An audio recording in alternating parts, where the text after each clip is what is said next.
first time you run into a Chosen or an alien ruler in War of the Chosen, it's tempting to say, nope, close the computer and pretend you never installed the expansion in the first place. I mean, these guys are scary, man. If nobody dies, you've done really well. And yet, I want to tell you that you can not only survive War of the Chosen, but you can actually thrive. In fact, by the end of War of the Chosen campaign, you should be more powerful than you were in the base game. Let me show you how. This is 21 tips to beat War of the Chosen. Number 1, survive the start. Unlike most games, which progressively get harder the further you get through them, War of the Chosen is at its hardest near the very beginning. The reason for this is your troops have terrible accuracy stats. We're talking about Stormtrooper level aim, so they will miss a lot of shots. On top of this, you have very few other options to help you out of a tough spot, other than to shoot and to hope. Compare this to later in the game. Yes, the enemies are more powerful, but you will have amazing gear, you will have loads of abilities, and you will have free moves that will help give you an edge in just about every situation. What I'm saying is some of you will give up in the early game because you'll think this game must be impossible. If it's this hard at the start, how bad must it be later on? That's not true. Stay the path, persevere, and you will reap the rewards later in the campaign.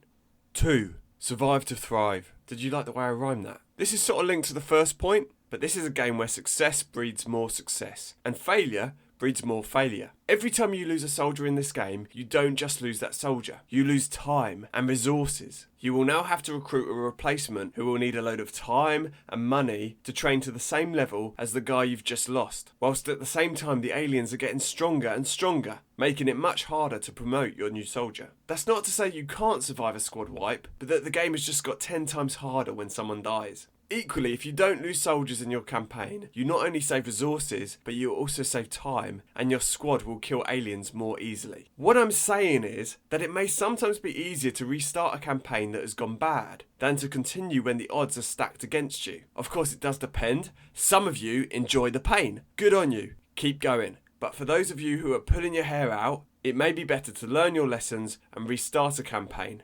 3. Plan ahead. This is probably the most important point on the list. Most of the stuff that will kill you in War of the Chosen are enemies you haven't planned for. Do some research into the Chosen and plan how you're going to kill them. For example, the assassin is painful because you can never find her. She's going to be so much easier to kill if you can see her. We're talking about bringing in battle scanners, a specialist with scanning protocol, or even better, a Reaper with target definition. This is an ability that means you can see the assassin even when you've lost sight of her. The Warlock is painful because he can mind control you. That's the thing that's going to kill you. Plan ahead by getting hold of a mind shield for your best troops to stop them from becoming traitors. Equally, a frost bomb on a Chosen with Planewalker can allow you to get multiple shots in one turn. This advice also goes for alien rulers. For example, when you fight the Berserker Queen, you will find it so much easier if you have prepared with a frost bomb. This means you can freeze her and get in 2 free attacks without her reacting. This can literally be the difference between life and death for your squad.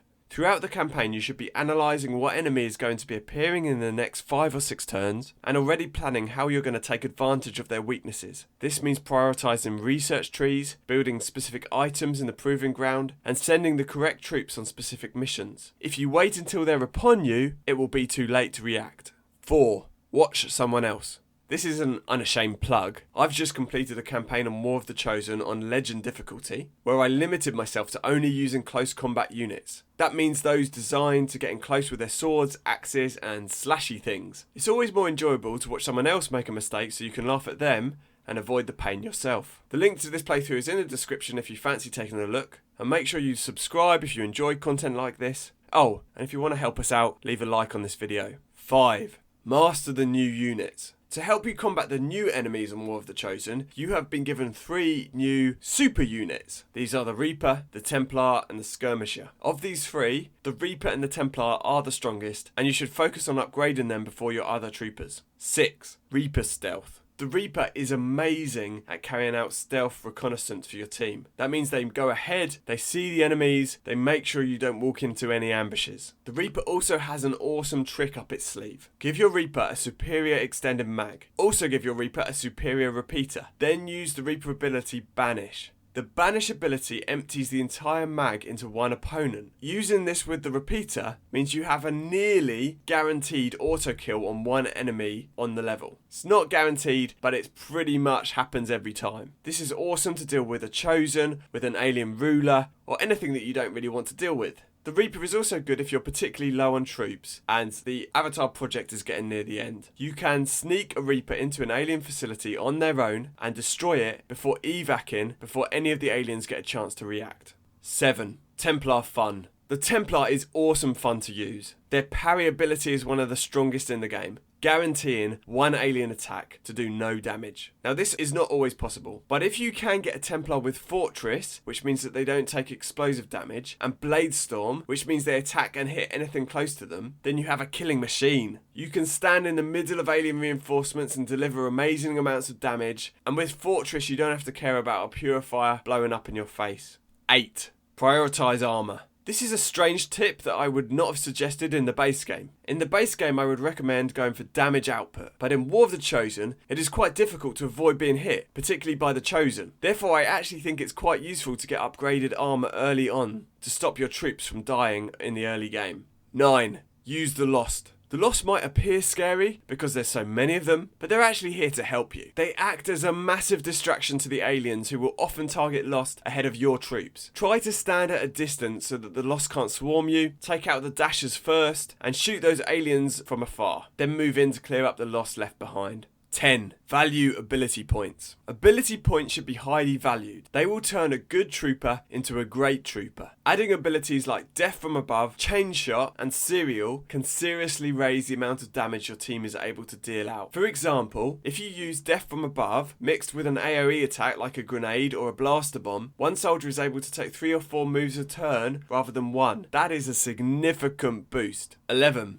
Sparks can't get tired. The Spark has one major advantage over your troops. A Spark can't get tired. If your campaign is blighted by tired troops, and please don't send tired troops on a mission because they will pick up negative traits, then the solution is the Spark. Sparks can go on missions when they're a little bit damaged, so they're great for filling out the roster. They're also very powerful when they're fully upgraded, so try to upgrade them as quickly as possible. 12. Avatar project can be managed. In War of the Chosen, the Avatar project is actually much easier to manage because there are missions at the Resistance Ring that will reduce the Avatar progress by 2. If you steadily go on these missions, the Avatar project will never become a problem. 13. Study the new units, the Spectre, the Priest and the Purifier. The Spectre seems scary because it clones one of your troops, but it has some great weaknesses. If you kill the Spectre, then the clone will also die and your soldier will be released. They also take huge damage from blue screen rounds. It actually isn't too bad to leave a Spectre alive to clone someone as long as you know you can kill them the next round. Oh, and Spectres have lightning reflexes, so don't rely on Blade Storm or Overwatch to kill them, because you'll be sad. Priests are also pretty annoying because they use sustain when you kill them. To overcome this, I like to put a Templar or Ranger with Blade Storm next to them, so that when they move after sustain is finished, they don't cause you any more problems. Purifiers are simply annoying, but not much of a threat. I always think of them as the lowest priority to kill. They'll burn your troops, but you can always hunker down to stop the burning. Just make sure you spread out because their most dangerous attack is their incendiary grenade. 14. How to eliminate the field commander. There is a new mission type in War of the Chosen which I initially hated. It's called Eliminate the Field Commander. This is hard because as soon as you engage the aliens, the commander makes a break for the exit, and you have 4 turns to react. Combine this with the Chosen, and the mission can feel almost impossible. My tip is to avoid engaging until you find the commander. It helps to circle around the back of the map so that you're near the extraction point when you're spotted. Ideally, you bring a frost bomb and freeze the commander in place. Very first thing you want to do. Or you can pull him close to you with the Skirmisher's Justice and then kill him first. Then you can focus on the rest of the mission just like normal. Easy. You can also use a Reaper to scout the map if you're finding it hard to find the commander. Either do this or avoid the mission altogether, as it's by far the most challenging of the new missions, although it can be a lot of fun if you get it right. 15. Bonds are for a crisis. Try to give a bond to someone who fights at the front and someone who stands at the back. I'm thinking here a Ranger and a Specialist, or a Templar and a Sharpshooter. This allows the Specialist to give an extra action to the Ranger if they need to do that extra move or in case of bad rolls. 16. Allow Chosen to steal knowledge. Sometimes it's better to allow the Chosen to steal knowledge rather than killing your men. If your soldiers are in a particularly bad way and can't take another hit, or you have a weak squad on the mission, try to leave a soldier in a dazed position rather than reviving him. The Chosen will then steal knowledge and leave. This is obviously not optimal, but it's a way you can leave the battlefield intact and survive for another day when you're stronger. This is particularly important early in the campaign when you're weaker. The worst a Chosen will do with this knowledge is assault your ship, where you should have enough firepower to hold them off. 17. Engage alien rulers out of sight. If an alien ruler can't see any of your troops, then they will not get a turn each time you attack. This means if you keep your whole squad out of eyesight, you can often chuck multiple grenades on top of a ruler before you properly engage. Bring along incendiary grenades, acid grenades, gas grenades to stack the negative effects on the ruler. These effects will all damage the ruler every time they have a chance to attack. 18. Free moves are free. Who doesn't like free things? There are certain abilities in the game which don't cost an action. This means that if you use them against an alien ruler, the ruler won't attack. This includes the Skirmisher Whiplash, throw in an axe, the Viper King's armour has a free freezing whiplash, although this always misses for me, and the Rage Suit also has Rage Strike, which is also free and takes off enemy armour. 19. Chosen weapons and armour make you strong. When you kill the Chosen, or the alien rulers, you get hold of their weapons, or armour in the case of the alien rulers. The Assassin's Katana, their sword, and the Assassin Arashi, their shotgun, are particularly good. The Katana never misses with Blade Storm, and it dodges armour. The Arashi is just a great shotgun. The alien ruler armour also adds manoeuvrability to your team, helping you move around the battlefield with a grapple on the Serpent suit and the Icarus jump on the Archon armour. This allows you to move to any spot on the battlefield. This is really great to use when trying to kill the last avatar on the last mission. 20. Learn the best resistance orders. Some resistance orders, which you get at the resistance ring, are better than others. These are the ones that I would recommend. Let me know in the comments which ones you really like. 21. Don't leave Chosen alive. If you don't travel to a Chosen lair and kill them, they will appear on the last level of the game. Make sure you travel to each of their lairs and kill them to avoid a nasty surprise. The last thing you need on that last mission is a Chosen turning up. Thanks for watching, and I hope as you apply these tips you will find yourself thriving rather than just surviving on War of the Chosen. Let me know how you go.